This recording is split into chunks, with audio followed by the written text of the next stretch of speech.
Class. Today we are starting the topic The Portrait of a Lady by Khushwant Singh.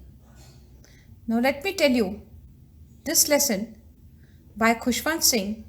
It is the pen portrait of his grandmother. Now he had intimate relations with his grandmother since his very childhood. And a turning point came in their relationship when the narrator's parents sent for them in the city. The English school, science, and music didn't appeal to her. The narrator went abroad for higher studies.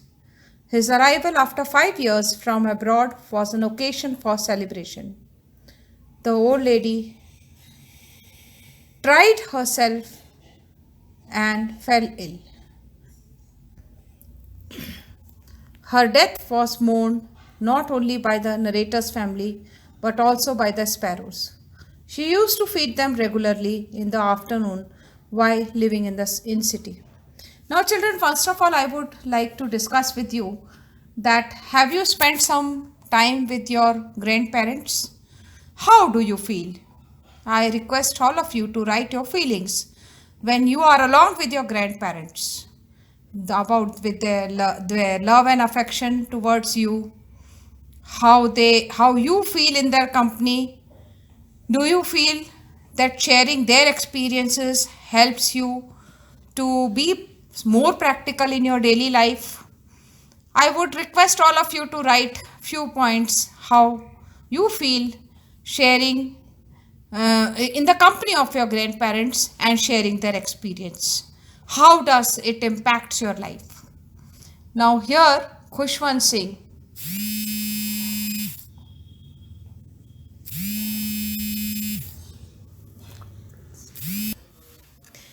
In the pen portrait of the lady, Khushwant Singh draws. In the portrait of the lady, Khushwant Singh draws a pen portrait of his grandmother. His grandmother was like everybody's grandmother. She was quite an old woman and she was young and pretty. The thought itself was revolting. His grandfather's picture hung above the mantelpiece in the drawing room. He looked at least 100 years old. Khushwant Singh's grandmother was a short lady. She was fat and slightly bent. She had wrinkled face. She looked very old.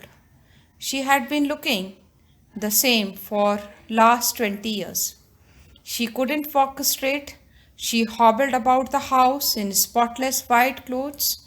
She had to keep her one hand on her waist. It was to balance her stoop.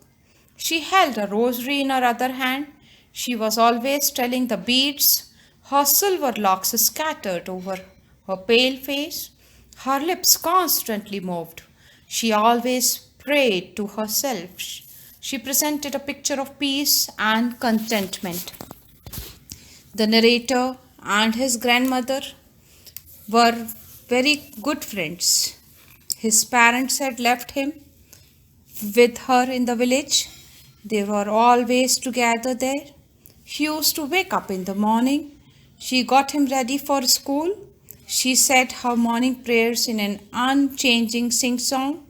She would wash his wooden slate and plaster it with yellow chalk. She would take an earthen ink pot and a red pen.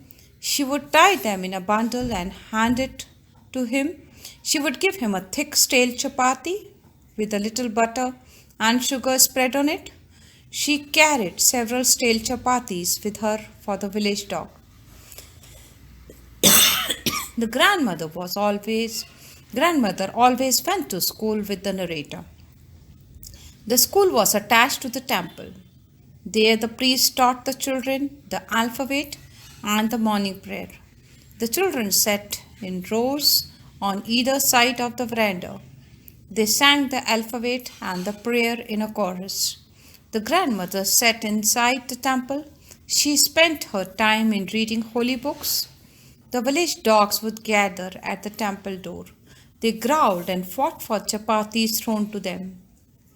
One day, the narrator's parents sent for them in the city. It was a turning point in the friendship. They shared the same room. His grandmother no longer went to school with him. The narrator went to an English school in a motor bus.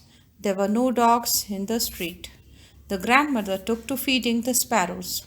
Years rolled by. The grandmother and her grandson saw less of each other now. She asked the narrator what was taught to him in the school. She told that it was taught science, music, etc. She hated English and science. She felt sad that there was no teaching about God and the scriptures at the new school. She didn't like music lessons being given in the school. To her, music had lewd association. It was good only for prostitutes and beggars. So, children, today we have you have just listened about Khushwant Singh, his relation, how Khushwant Singh felt in the company of grandmother. They were very close friends. How both of them went to school, and how their relationship, there was a turning point in their relationship. This much we have discussed. In the next class, I will take the rest of the theme of the chapter. I hope you have understood. Thank you.